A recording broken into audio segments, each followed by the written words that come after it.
Hey, we're live. Look at that. Hi, We're everybody. live. Good to see you. We're talking about Bryan Adams, where he was, where he went, rock singer, Canadian icon, lives in England. I don't know why we were talking about Bryan Adams, but feel like You're singing some Bryan Adams. I'm ready to love you. Yeah. Are you singing that to me, or you just singing that?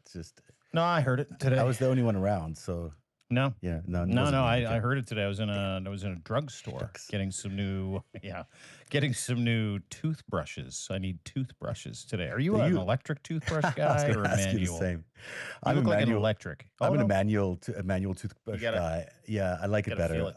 I mean, I like having an electric toothbrush. I've Sure. certainly had it in the past, but I think I prefer a manual. It just feels better to me. But what about you? No, I'm electric, but I bought Yeah. a couple of manuals because I'm heading out for a vacation in a couple of weeks, and I didn't want to take my electric in case it went off in the thing. You know what I mean? That's what I was doing, and I was standing there getting ready to pay, and when you check your phone and you wished you didn't. Yeah. Yeah. And, that happened to me today. I checked my phone and opened it up, and just hi everybody, welcome to the Substack. Start off with the mood here in Canada as Mark Carney continues to surge. Pierre Poilievre, dollar store Trump continues to for about a year and a half, when Poilievre was in the lead by 30, 40 points, and then cratered because everybody got a view of what Poilievre would be when Trump took office again. And now people are flocking to Carney because he's a safe harbor in a rough political storm because he knows what he's fucking doing. And he's crushing Pierre Poilievre at this point. Like, every major poll has him losing. And which, by the way, don't trust the polls. Just continue to vote and vote like your life fucking depends on it. Yeah, a lot of people are voting already, right? I mean, it's not like there's a huge like number. 7.5 million people in advanced polls, which is a record by almost 30%. And do we know where they're siding? Are they siding towards the Liberals early more? voters traditionally are progressive because progressive people are, significantly smarter than their non-progressive allies. Right. And so they like to, they plan. They'll go out early. They'll make sure they get their vote in. They know it's important. The non-progressives, they're like, I'll get there when I get there. And then they traditionally vote at the last second because it's just what they do. Their brain power and the horsepower doesn't all, go to the top floor. We know that. So the higher the early vote, the more likely it is the Liberals are going to win. You got it. Yeah. Okay. Anyway, I say Carney, I don't say Liberals, but Pierre Poilievre is just taking it in the teeth. And there are some people that work at this organization called the National Post in this country of mine, Canada. Yeah. And the National Post is funded by David Pecker's group, Chatham Asset Management, out of New Jersey. It's a MAGA-funded outlet. They're 66% owned by MAGA. It's a fire hose of bullshit every day from Canada's biggest print conglomerate, which is literally owned by MAGA. And they employ these crisis actors like Brian Lilly, and they tell you it's raining when you're getting peed on. Those kinds of guys, right? Yeah. And just pure political propaganda, pure conservative propaganda, pure MAGA maple MAGA propaganda. It's just garbage. So they're starting to read the tea leaves that Pierre Poilievre is really kind of engaged in political malpractice, and he's just dying this incredibly fast yet slow death, which I'm really enjoying politically. Yeah. And there's a reporter that works there named Tristan Hopper. And I noticed a tweet. I'm standing in line. I'm at Shoppers Drug Mart. It's 14. Went for a nice walk. Got my nice fluorescent toothbrushes and some Colgate extra whitening because I'm old and I need the extra whitening. And I read this thing and I'm like, is this guy serious? This is a reporter that lives in Canada that works as a reporter, even though he's not. He's a political operative. His name's Tristan Hopper, because these reporters that work for the National Post or Post Media Group, Toronto Sun, they're all political operatives. Very few of them are trained journalists. They're just people that write a bunch of nasty shit to try to curate a political narrative. So Tristan Hopper, reading the tea leaves, knowing that Mark Carney is in the lead by, I don't know, 10 to 12 points, depending on which poll you ask. He tweets this today.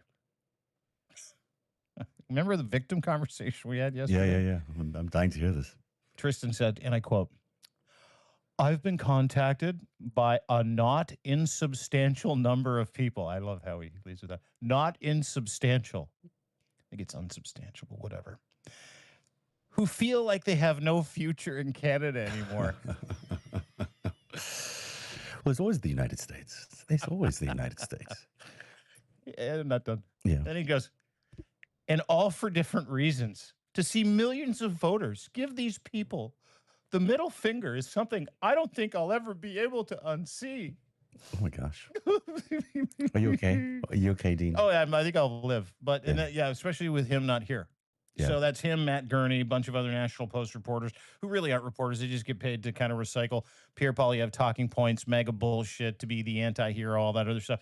They all the reporters at this mega funded thing are like, us too. I laughed for 10 minutes and then I replied to it because I'm like, I have to, right? I'm just that guy. You have to. Dude, let me help you and your incel pussy friend group at National Post PAC. You're all such victims. Any bullshit you can't control. Everything's an extinction level event with losers like you and Matt Gurney. He's just a douche. Yeah. I legitimately will buy your mattress bags and pay for the U-Haul. Just STFU and leave. And I want to say this one thing. Yeah. This is the same group that was. Thank you. I don't have a problem mixing it up. This is the same group and all the same groups that decry the same thing every time they're losing. It's rigged. It's your fault. Can't believe you're giving us the middle finger. Can't believe you're not voting for my guy. I'm going to have to leave the country. Yeah. And go where? Because there's so many options right now. I mean, the MAGA door is open. They are looking. They seem to be underpopulated down there, and they need more people. So there's a desire for people of a certain skin color to immigrate to the United States. So, hey, they can go. Are you okay? Oh my God. Well, I mean, it's just every time with these losers, they're the maggots, the victim aspect. Even guys carrying their water professionally are like, I think we're gonna lose. We should leave. Like, do you understand how the minimal effect, not in the States, but in Canada, the minimal effect of anybody becoming the next prime minister in the individual lives of people like this douchebag Tristan Hopper, like, it doesn't change your job at engaging in the business of life, who your prime minister is, who your president is. You still got to do the work. It might change how you do it. It might change your tone and your mood. But these people are so upset that Mark Carney, the world's greatest economist, looks like he might win. And by the way, Joe Rogan and Jordan Peterson went off today going, same thing. They did the same thing. Yeah. They're like, oh, I can't believe he's going to win. It's because he wrote a book called Values, and he's really smart, and it's no good for us down here. We're going to lose to Mark Carney. Watching the implosion, it's just pure schadenfreude to me. Like, word. I get off on it so much. Like, there's days where I see these losers complaining and whining and bitching and moaning and pissing, and I go, oh my God, I don't know whether to go to the bathroom and get intimate with myself. I get so tied up in it, or just to put out my tweet like that. But I just want to say thank you, Tristan Hopper, and thank you to every unworthwhile Canadian who's so soft that depending on who wins the election, there's nothing in it for you anymore in this country. Go away. Canadian politics are not like American politics, really. If a prime minister changes from one party to another, it doesn't really change things that much. It's sort of like going from slightly right of center to slightly left of center. Although in this case, I will argue it would have been a huge difference if Pierre does win. But to your point, though, I think the penny is dropping in the world of MAGA world that Canada is not going to be flipped over. And if you look at their broad game, the game that they were playing all the way from the very beginning of this, attempt to destroy democracy in 2015, it started in Ukraine in 2014. The whole idea was to let's get Canada, let's get the Arctic. We want the Arctic. The Arctic was all it's about. And it's finally dawning on them, I think, that the Arctic ain't going to happen. No. The Arctic is not going to be something that they win, not through election manipulation in Canada.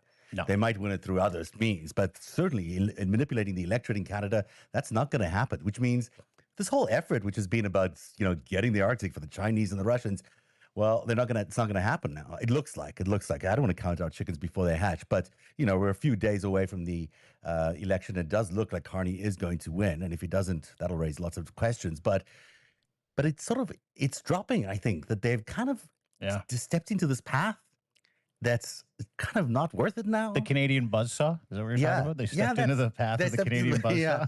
And they're like, oh, we shouldn't have. Maybe we shouldn't have tried this effort of becoming, the next Nazis in the world. Maybe this wasn't a good idea because the rewards aren't there, apparently. No. because the tariffs don't work and the attempt to convert Canada into another mega And the country, well, that entire doesn't country work. is boycotting us, and they're not Yeah, spending a fucking entire red cent world. here. Yeah, And they've led the entire world against the American economy. yeah. The US dollar is tanked, and yeah. it's like it's just not worth it. Also, my offer stands. Any one of you out there, any one of you maple maggots, I will help you pack. I will pay for your mattress bags, and I will rent your U-Haul.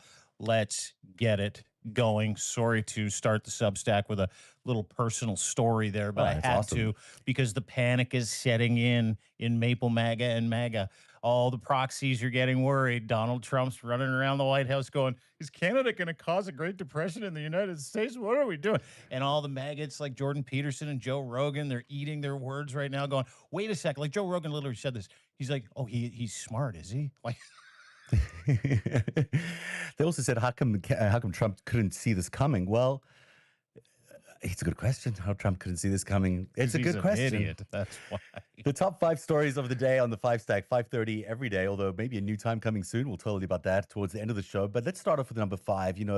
The Pope lay in state in St. Peter's Basilica in the Vatican. Thousands of people streamed by to pay their respects to the Pope, and his legacy, which is really one of incredible martyrdom and significance in terms of preaching to the forgotten, preaching to the people who are poor, preaching to the humanity of the church rather than the power of the church. And he lay there today.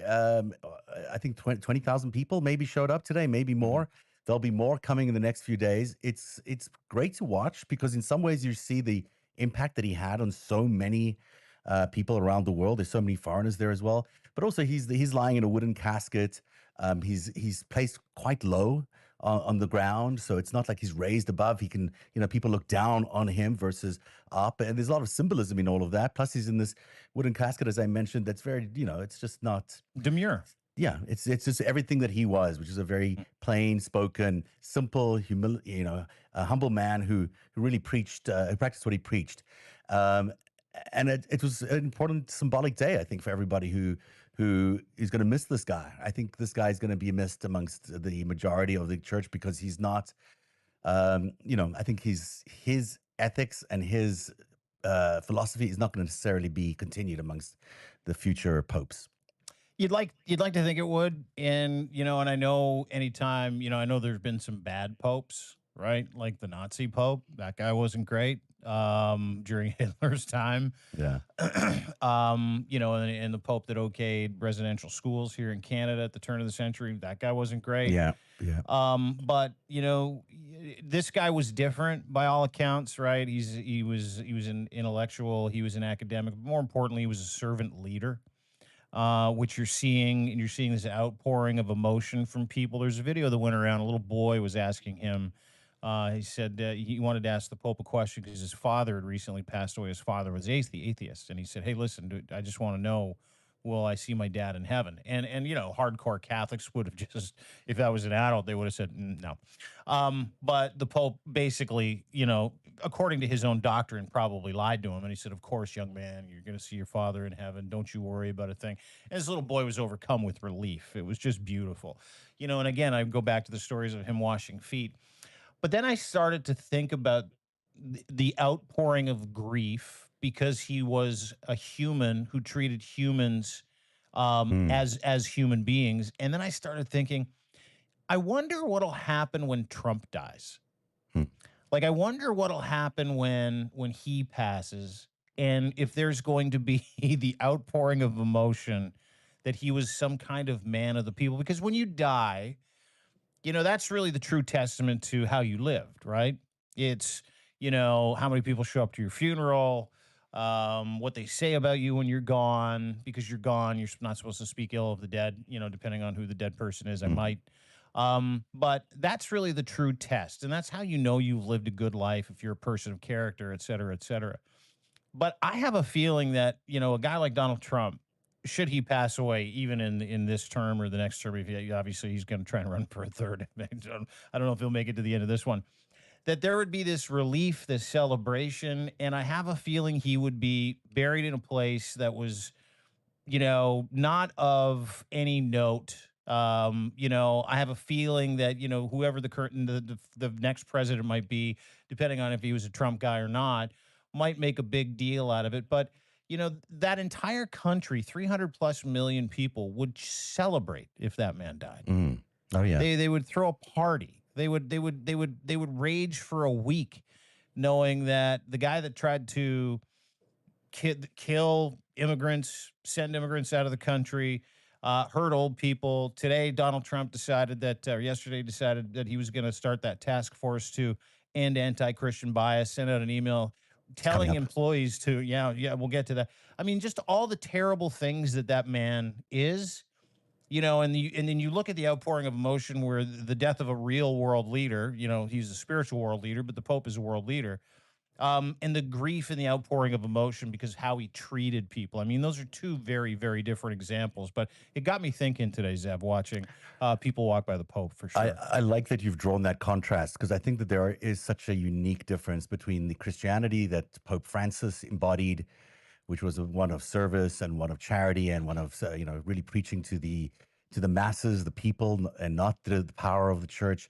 And then you've got what Donald Trump and the Trump regime are doing in this current day in the United States, and it's a different kind of Christianity. It's not the same kind of Christianity at all. It's all about Christian nationalism. As we go through the show today, if there's a theme for today's show, it really is about highlighting some of these really draconian, insane, terrifying in some ways, but really, really challenging ethically and morally policy issues and policies that this Trump administration is putting together. Hmm. And it leads us to the number 4 story, which you were just talking about, which is Trump's anti-Christian bias task force. Now, Yeah. it sounds like a lovely thing. It sounds like, there's an anti-Christian bias task force. So if there's anti-Christian bias, well, it would be a good thing if we removed that. But of course, that's not what this is about. What began at the Veterans Affairs and the Department of Justice has now reached every federal agency employee. And what they've been asked to do by the Trump administration is to report perceived discrimination. So there's an executive order signed by President Trump. It's established a government-wide initiative chaired by Pam Bondi, the Attorney General, and includes other cabinet-level officials from multiple departments. And employees are directed, by the way, to report specific incidents, including adverse responses to religious exemption requests and reprimands for displaying Christian symbols or retaliation for abstaining from procedures like abortions. So if you walk around with a cross and you maybe in your department, people are encouraged not to wear any religious symbols. Well, if you're reprimanded for that, you can get reported on. The person who's doing the reprimanding can get reported on and could lose their job. And so this is just for Christians and Christians alone. It's not for any other religions because, church and state, that separation doesn't really exist in this new Trump world. But it just tells you about this culture that their version of Christianity is about telling on your fellow man. It's about informing on your fellow man. It's about spying on what the guy next to you in the cubicle next to you is doing, and then using that and using this anti-Christian task force to elevate your power and to decimate their power by informing on them. This is what this is their version of Christianity. It's a crusade, and it is literally ripped out of, I don't know, 100 pages of that Project 2025 manifesto, where it stipulated several times in that manifesto. I don't know if you remember it. We need to get rid of all non-believing, non-Christian government employees. Here's your tool. Yeah, we're doing it. Here you go. This is your hinge. And that hinge relies on, as you pointed out, perceived, not even factual, perceived anti-Christian bias. So let me play that out for you. Now, something you should know, full disclosure, I'm an apostate evangelical, which means I was brought up in the evangelical church. At the age of 21, I grew a brain and went to university and learned that evolution was a thing, got real mad, turned around, and I'm like, you guys lied to me. And actually, it was the age of 18. And anyway, long story short, I am a pure agnostic, but I understand the apologetics of evangelical Christianity and why they're doing this and what it is they're attempting to accomplish. Now, Project 2025 is literally a document written by Christian nationalists. This guy, Russell Vaught, was the guy that was in charge of it. He and a whole bunch of other hardcore Christian nationalists. And to understand what a Christian nationalist is, it's a violent Christian. It's the Christian nationalist is the same thing as a Muslim extremist. Okay. Yeah. Their suicide vests are things like this. They have no problem hurting anybody. They've got no problem getting violent with people who are non-Christian. And the goal is this: is that is to paint everybody around them as if they are persecuting them. And that's part of also the Christian doctrine, the evangelical Christian doctrine. And there's a verse in the Bible that says, "Blessed are ye who are persecuted; you shall inherit the kingdom of heaven." Now, the whole idea about Christianity and propaganda is at your conversion experience or when you're brought up in the church, they tell you that you've been persecuted. Jesus was persecuted. The Jews were persecuted. We come from those people, and it's our job to fight that persecution. And it's okay to be persecuted for your goofy beliefs and the dumb shit you believe and the talking in tongues and being an idiot and throwing away your world experience, because persecution is really important to feel if you're a Christian. Now, this whole thing started about 6 months ago when Jamil Giovanni, who we talked about yesterday, JD Vance's best friend, put out a video. This was his only policy. It was about fighting anti-Christian bias. And then all of a sudden, MAGA started doing it, and it started picking up steam in Maple MAGA. But it's literally a tool of Project 2025 to purge the government of anybody who doesn't believe that Jesus Christ is their Lord and Savior, doesn't want to have Christian nationalism as the guiding theocratic voice of the Trump dictatorship for the Trump regime. And their literal eternal life counts on them succeeding, right? And this is the deal that Donald Trump made with the Christian lobby group. He's like, I'll put as many of you in positions of authority in the government so you can affect policies from a Christian perspective, a Bible first perspective, God's laws perspective, not the laws of men perspective, because that's the big fight in the Christian church against government. It's the laws of God should usurp the laws of men, which is why they think they're immune from any kind of persecution or prosecution for hurting people who may have an anti-Christian bias. And by the way, I got a big one because it's a cult. This is a cult. Anytime someone says they're going to fire you, hurt you, marginalize you because you don't believe the ideology that they believe, that is a cult. It's another form of the crusades. These are just now political crusades. And they're going to start with the government. Then they're going to work their way down to all the different government lobby groups, and then they're going to work their way into society. And then they're going to have a snitch line for people, because this is part of what Pam Bondi said.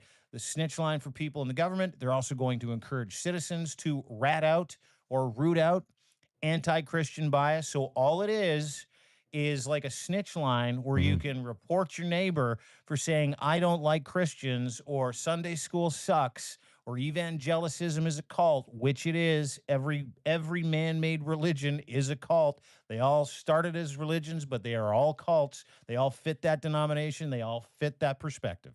So anytime you hear anything about this story, I need you to remember what this is. This is nothing more than the Christian nationalist Gestapo. And they're coming for anybody who doesn't believe what they believe, who doesn't share their ideology, and they're starting with government employees because that is in the handbook.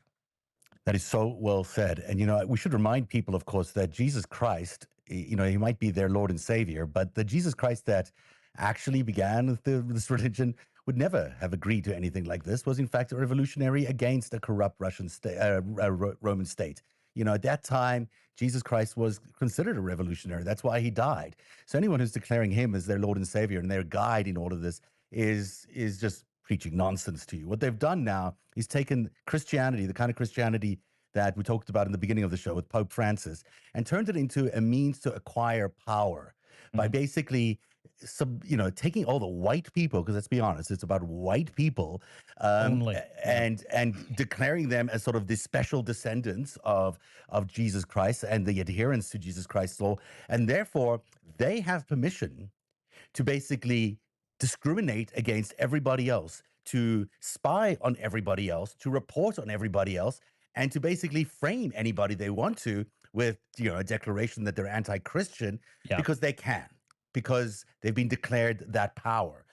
And it is exactly what they did in Nazi Germany. And it's exactly what the Russians do and what the Russians did with under Putin. It's exactly the same thing that happens in dictatorship. It's designed to create a tiered class system in the world, in their countries at least.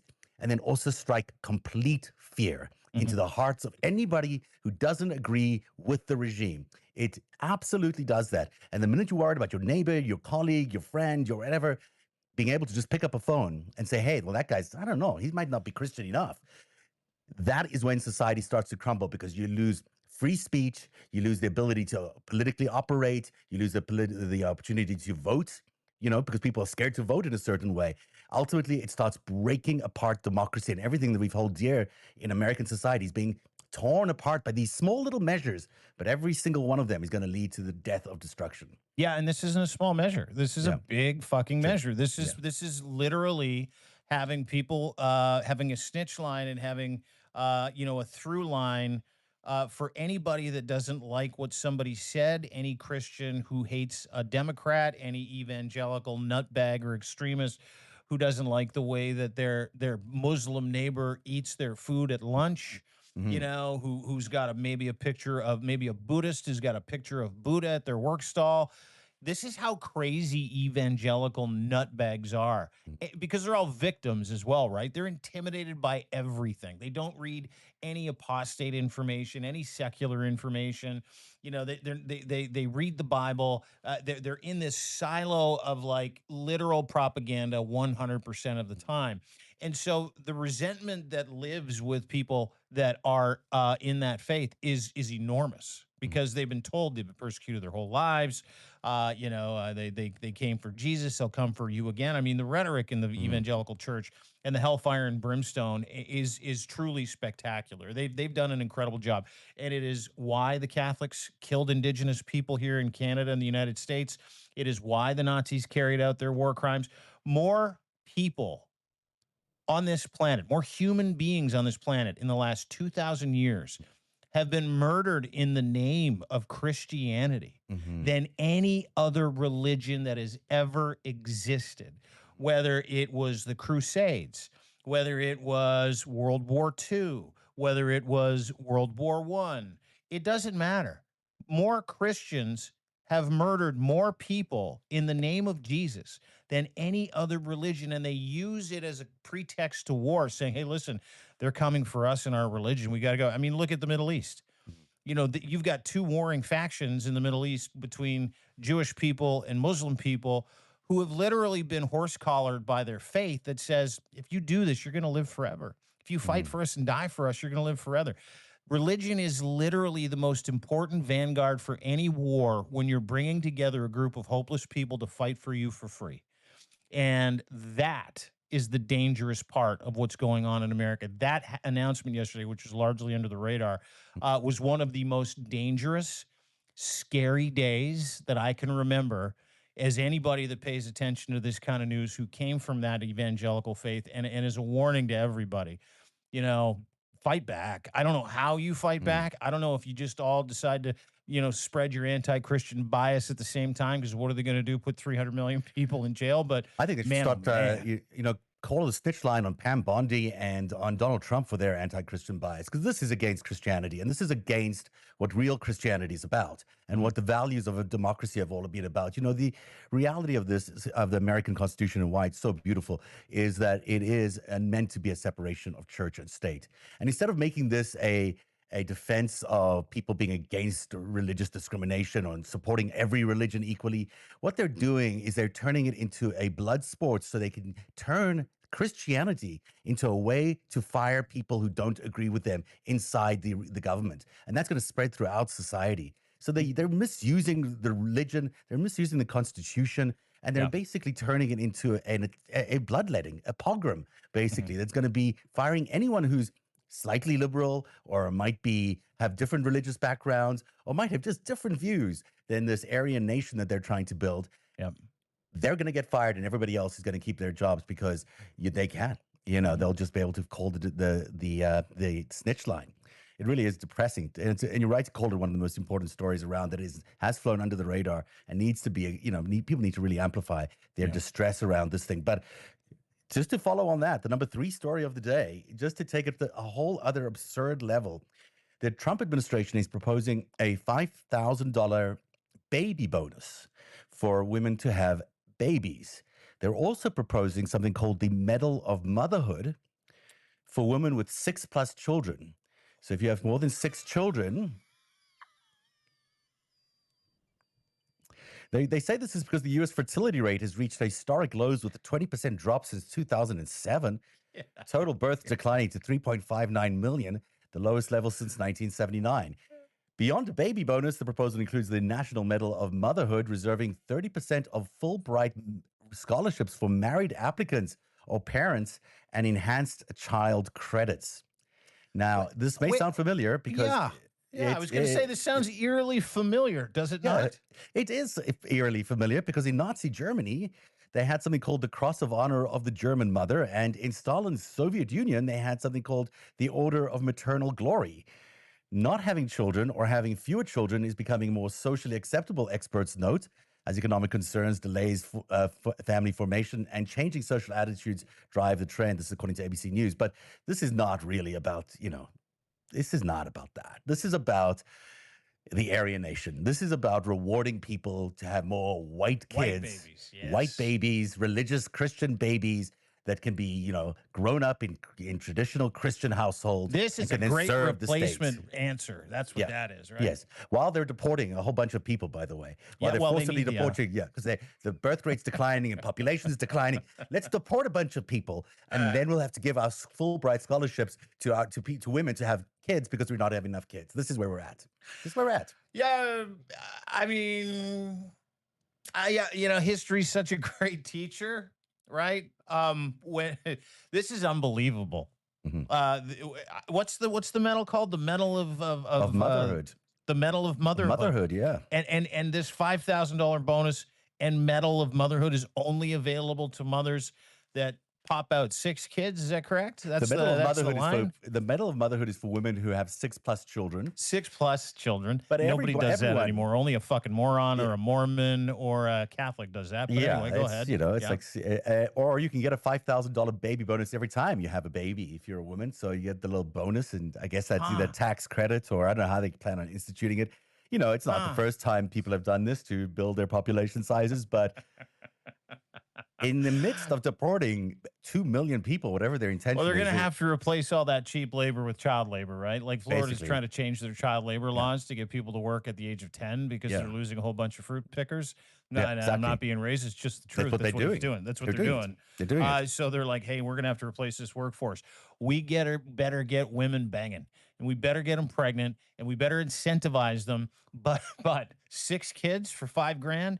Do you know how much it costs to raise a child? Because I do. $213,000 a year. That was like 4 years ago, 4 years ago. Super 6 expensive. kids is 6 times 2. That's $1.3 million, right? If it's 213, close to $1.3 million. And they're going to give you $5,000 for that. Listen, folks, it's a bad return on investment. Number one. Number two, if you've ever walked through an airport with more than 2 kids, you know that is absolute hell in a handbasket. You don't want it. Number three, the exact replica of the Nazi Germany award for mothers to have more white Aryan children, plus a medal, which is like a cross, the same thing that they did in Nazi Germany, the same thing Stalin did. Let's stop operating under the assumption that this guy isn't taking everything he can from Mein Kampf, everything he can from Nazi Germany's playbook on how to turn your country into a religious white dictatorship that caters to blonde-haired, blue-eyed people that believe just the same thing, is that your race is more important than everybody else's race. This is an answer to the Great Replacement Theory, which is bullshit. And that is literally the sign of how you know that Donald Trump, A, isn't just racist, but B, is an absolute Aryan pig, as is everybody involved in the Trump regime. Yeah, and I mean, I think you're right. I mean, you can no longer be fooled into believing that they're doing anything else. They're building a Nazi country. They're building a country that is going to discriminate against everybody else, that may even, because you can see how this line is very, very slippery, that, they'll land up killing people. They're going to kill people. They're not just going to deport people and There's Abrego Garcia. And people disappear. Yeah, exactly. They don't just disappear people, vanish people without any due process. You know that at the end of this line is extermination of people that they don't like, because that's how they maintain power in these countries. as power is slipping from them, they target more and more groups on the outside until they basically have got everybody that's not like them. And what you land up with is a country that's so hated by the world and that is going to go to war with the world and kill even more people. Because at the end of the Yeah. day, that's what happens with Nazi Germany. That's what happens with Stalin. Is you get the addition of the threat of world war. So not only are they building an Aryan nation, they're building a nation that's going to go to war with the rest of the world, and potentially Canada leading the front in there. I wouldn't doubt it. I wrote a piece at Substack today called "Faith Over Freedom." Trump's Christian nationalist Gestapo sends emails to government employees. We already covered the story to report anti-Christian bias. And the interesting part is, you go back to that mother thing. In Nazi Germany, they had this saying. It was "Gott mit uns," which means God is with us, right? And it is almost the same insignia as the cross of the Nazi mother or whatever it's called. That it is true. Watching this all kind of get wrapped up in one tidy bow with the Trump administration, the Trump regime. They're not an administration; they are a regime. This is a dictatorship. This is just the second coming of the Third Reich, friends. So. Heads up, especially some of you mothers that are hard up for money that are already on kid number 5. Don't do it. Don't do it, please, whatever you do. And who wants to raise a kid in this environment, really? Who wants to raise a kid that you're going to lose in a world war, clearly, because this is where we're heading. You talked about the German slogan there. A lot of my family died in the concentration camps in Poland and other parts of Europe. And you can see the logical extension. You can see where this is going. You can just see where this is where they land up with. These in death camps. And they're building all these camps apparently around America, all these tent cities. We don't know quite yet for what. Maybe it's just for deported, non-documented immigrants, but it could be for anybody at the end of the day, because anybody that they feel is a threat to their power and their system, well, they're going to land up in those death camps. Not very cheerful, but there you go. That's the number 3. Number 2 story. Number 2. So in the midst of all of this, Trump has realized, of course, that his tariff war is crashing. It's just not working. So now tough day today. Now he's going to slash the 145% China tariffs. And this is because his Treasury Secretary, Scott Bessent, said today that the current trade standoff is unsustainable, no kidding, and equivalent of an embargo, harming both economies. President Trump announced tariffs will be substantially reduced from the current 145% rate. Though not eliminated entirely, they are now suggesting tariffs have a baseline of between 50 to 65%, with a possible tiered approach of 35% for non-security critical goods. China had escalated tensions by raising their retaliatory tariffs to 125% on all U.S. goods in April, which of course meant that there was an embargo. No one could trade with anybody because the prices were so high. So Bessent says if China is serious on less dependence on export-led manufacturing growth and a rebalancing towards a domestic economy, and if they want to rebalance, let's do it together, he says. Treasury Secretary Scott Bessent said that. So their pitch now to China, because China's not been playing ball on the tariff, is come along. We'll help you rebalance your economy, which you've been dying to do. This is an opportunity. This is an opportunity. Yeah. This thing is a disaster. The tariff war has been a complete, unmitigated disaster. Yeah. This is, I've been waiting for this story because I read a lot about Xi and his response, China's response. China now is reaching out to Canada saying, let's beat up the bully together. Canada's like, yeah, we're just going to go alone. We'll just sell you oil and you can stay over there. Yeah. Trump lost. I mean, he lost. What we saw today when Scott Bessent basically usurped everything that Trump has tried to accomplish about not needing anything from China. They've been treating us poorly. Behind the scenes, it's a very different conversation. Scott Bessent allegedly told Donald Trump, I'm going to have to say something. Donald Trump basically said, you say something and you're done. And he's like, well, whatever. I mean, my entire portfolio is in the toilet. I might as well say something. Got in a screaming match with Elon Musk. I don't know if you read that today as well, over the whole thing. And they need tariffs to come down. I mean, this is not only not sustainable, but the second that Scott Bessent said that, we're gonna bring those tariffs down, we're gonna get back to some kind of equilibrium, the markets went up. So that happened today. It was a big day yesterday, big day today. But the other part of that, which I find very funny, is not just Donald Trump being, effectively getting his tariff nuts clipped by his own staff today. But he seemed very demure about it. If you watched his press conference today, he's like, "Well, yeah, this is just yeah, we don't want to stay up there that long, we don't." Want to. And then he talked about how everybody was still coming to him. Now, these are both lies. Coming. No one's coming. No one's coming. There is no deal, no imminent deal with India. That was a lie. Lied about that today. Stock market went up when they said something about it, and then India was like, "Yeah, we don't know anything about it." There is no framework or deal with Japan. They said that was coming. And they said that there's no framework or deal with China, but they're talking. They're not talking. No one's talking. China's not talking. On a very low level, they might be. There are some communications. I mean, on a very low level, there are. But he made it sound like that's not what he made it sound. No, he's not. He's not talking, and Besant is not talking. No one's serious is talking to anybody serious. No, nobody's having a conversation about how to fix any of this and how to get trade going between any of the countries that he's threatened. Not one single country. So, where that made me laugh today is a reporter had the stones to say, "Have you spoken with Xi? Have you spoken with China?" And he's like, "Maybe I have, maybe I haven't." Yeah. And then they're like, "Well, have you or not?" And he's like, "Well, I'm not at liberty to discuss, but there's going to be a conversation. If we have, we have. If we haven't, we haven't." And he went around in circles. So that not only has he not talked to him, he's been cock-blocked this entire time. And that he's still literally standing there with like open hands going, "Where'd everybody go? Yeah. What happened? I thought we were the big BMOC. I thought we had all the stuff. I just assumed that everybody would come running towards me when I threatened everybody." But the opposite happened. Mark Carney started talking to people in the world. China was like, "Hey, listen, we don't give a shit because we oppress the crap out of our people. We'll continue to do it. So your tariffs don't really matter to us." Japan turned around, came home. They're like, "Forget it."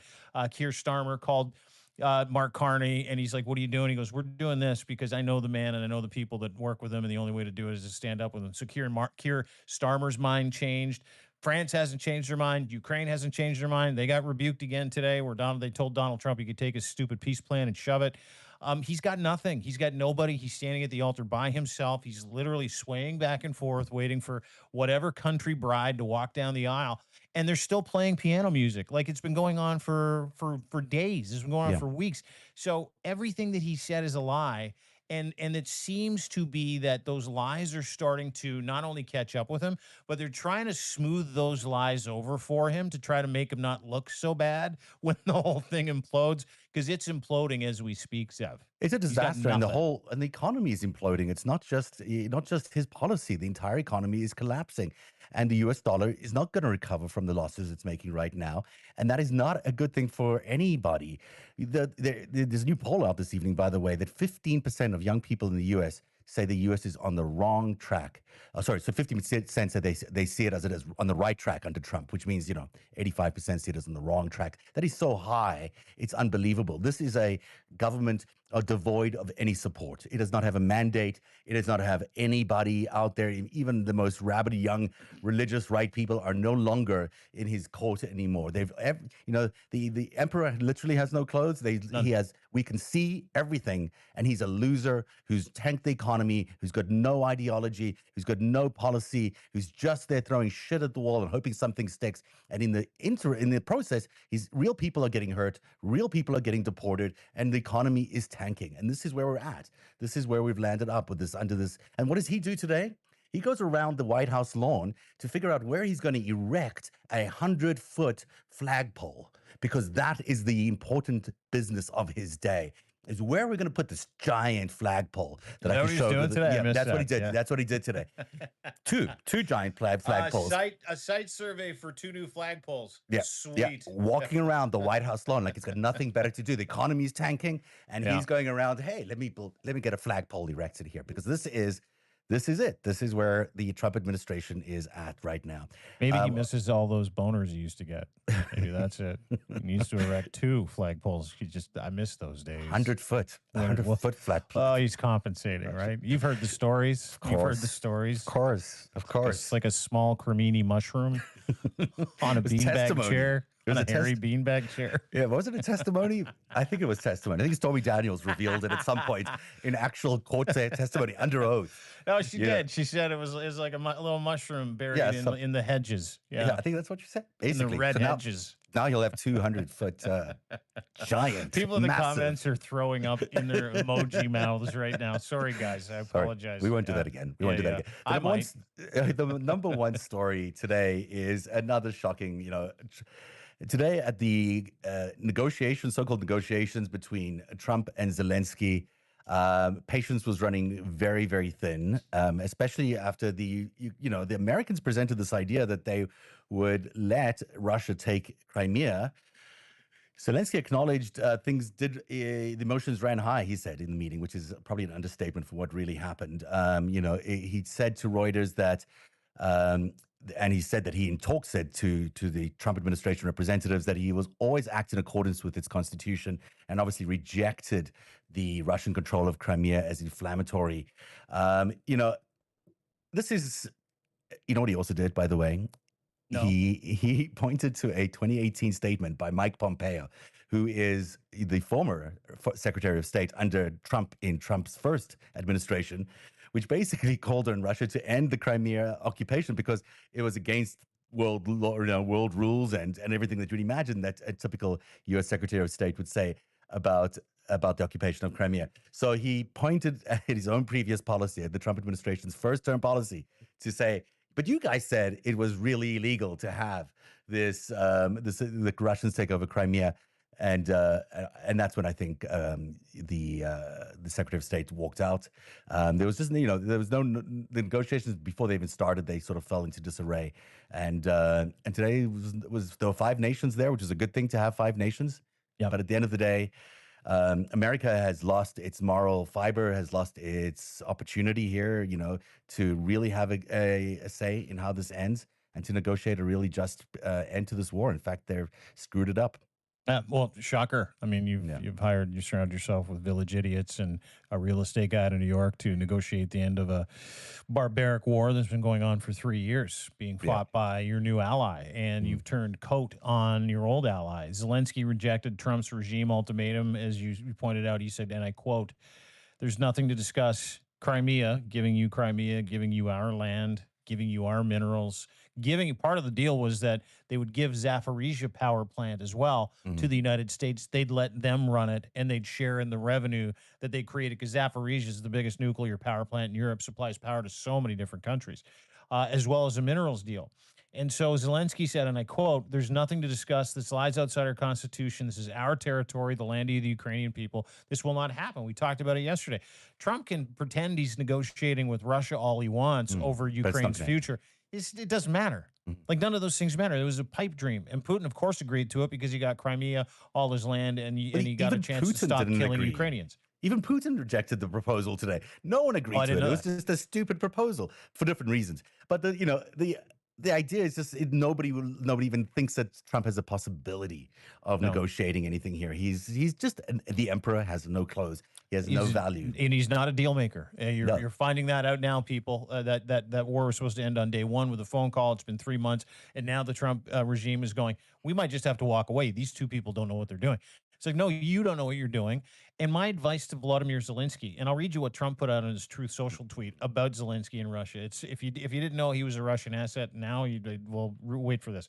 But effectively, Zelensky basically told him to go pound salt. He says, we're not going to allow you to do this. This is our country. We're going to do our thing. So now they've stepped back. Rubio didn't even show up to the meeting, by the way. Yeah. He wasn't even there. He's like, I got my teeth kicked in last time I was there. I'm not going back this time. So after Zelensky basically told everybody to eat it, tensions ran high, as you pointed out. Trump puts this Truth Social tweet out. Ukrainian President Volodymyr Zelensky is boasting on the front page of the Wall Street Journal that Ukraine will not legally recognize the occupation of Crimea. Well, it's his country. Yeah. It's their constitution. You got nothing to do with it, shit for brains. It's his war. There's nothing to talk about here. This statement, Trump says, is very harmful to the peace negotiations with Russia. The fact that you won't just hand them your land, it's harmful to the peace negotiations with Russia. That Crimea was lost years ago under the auspices, you can guarantee he didn't write that, of President Barack Hussein Obama. He had to get Hussein in there. and not even a point of discussion. Nobody's asking Zelensky to recognize Crimea as Russian territory, but if he wants Crimea, why didn't they fight for it 11 years Oh, ago when it's handed to Russia as without a if they shot being didn't fired? fight. They As if they did. didn't. They did fight for it. Of course, they fought for it. This is a surrender, a demand of surrender that the American government is putting out to the Ukrainians. It's basically saying you have to surrender, you Yeah. have to give up your lands, and you have to give in to everything that Vladimir Putin wants. That is what the Trump And administration then you got to give policy- us our tribute as well. Yes, and then give us all half your minerals and whatever else you got, because that is what we want. I mean, this is no longer Extortion. It's extortion and unchristian. You know, Very. it's the way the world has maintained peace for 80 years based on these acceptance of these norms. You know, that people and countries can't just invade other countries and take away their land.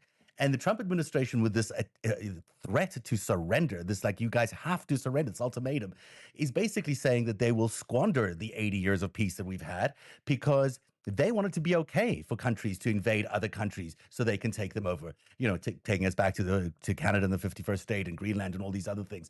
This is what this game is about for everybody.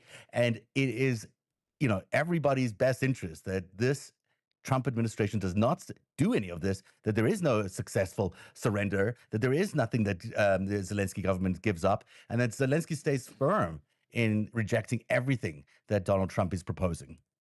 Keep killing Russians, Ukraine. Like, I mean, you listen, you're well within your rights. They're in your country. Keep killing Russians until you get the deal you want. You're winning.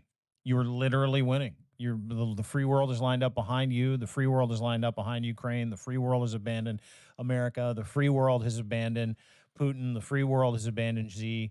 We're right here. Everybody's right here. Keep killing Russians until you get the deal you want, which is a full withdrawal. You are one of the biggest burgeoning superpower without nuclear deterrence, but France is on the scene. They said we'll loan you some stuff. In Europe, you're the second biggest army in Europe. You've got more drones than you know what to do with. You're smarter. You're better. Keep killing Russians until you get a better deal. That's all you have to do. And they're saving the world. They're saving the world absolutely from a catastrophic world war, because I think that's where we're heading otherwise. You know, really, the success of Ukraine is so fundamentally important to everything that happens next in the world. And it's also, you know, as we've been talking throughout the show about this encroaching Nazism that exists in America, that is growing in America. You know, it's no coincidence the Second World War involved the Nazi Germans. So, you know, we need to stop this at every front. We need to keep resisting at every front. We need to push back on absolutely every attempt to erode our democracy. And it's happening in the courts. We see it every day. There's good news that comes out of the courts almost every day about how judges are standing up and refusing to let the Trump administration get away with any of this. I'm sure that'll happen to some of this anti-Christian biased stuff as well. We'll see it go away. And, you know, it's all happening in the setting right now of a pope who's being glorified for the right reasons, for being the right kind of Christian, for being a humble servant of the people, which is exactly what we need in our leaders of today. So even though he's dead, he is symbolically saying to the world, and we're seeing it, that this is what leadership is about, and this is what Christianity is about, and it's not what Donald Trump is presenting to the world. Way to tie it up in a nice little bow today, Substack. Zev, must be a professional broadcaster. I might be. I don't know. But I'm a behind-the-scenes guy. I'm a producer, you know. I serve people like you. Everybody should check out your Substack. It's so good. Thank you. It's just so good. It's deanblundell.substack.com. Essential reading every day about everything to do with defending democracy, Canada, America. It unites the right people under the right, although they're really not right, but you know what I mean, under the right banner, because there's a lot of people in America and the United States who believe in exactly the same things. They believe in democracy, they believe in freedom, and they believe in ultimately the individual pursuit of their own success and unfettered by the forces of tyranny. And that's what your Substack is about. It's what my Substack's about at narrative.org, narrativ.org. Everyone should check it out. And thank you for being here today on the FiveStack. Thanks, everybody. Are we changing the time? We're changing the time, aren't we? Next week, we're going to try 3 p.m. Let us know. Send us a note. Let us know if 3 p.m. is okay with you. I have a feeling that you want something to do at work while you're working. We're going to give it a go at 3 p.m. see how that rolls. Maybe 3:30. Steve, thank you. Thank you, everybody. We'll be here. You can get us always where our Substacks are. DeanBlundell.substack.com. Narrative.org is where you can find my friend Zev, who also does incredible work. We both have deals for lifetime memberships. We will be moving to a paywall. But as long as you guys are okay, we're going to try 3 p.m. next week and we'll give it a go. But let us know. Steve McLeod's like 3 p.m. Yes. Mary's got her hands together. She's like, yes, we got 700 people in here. No, thank you, Jane B. Thank you. And we'll see you tomorrow and again next week starting at 3 p.m. Have a wonderful day, everybody. And thanks for watching the FiveStack. Goodbye, everyone.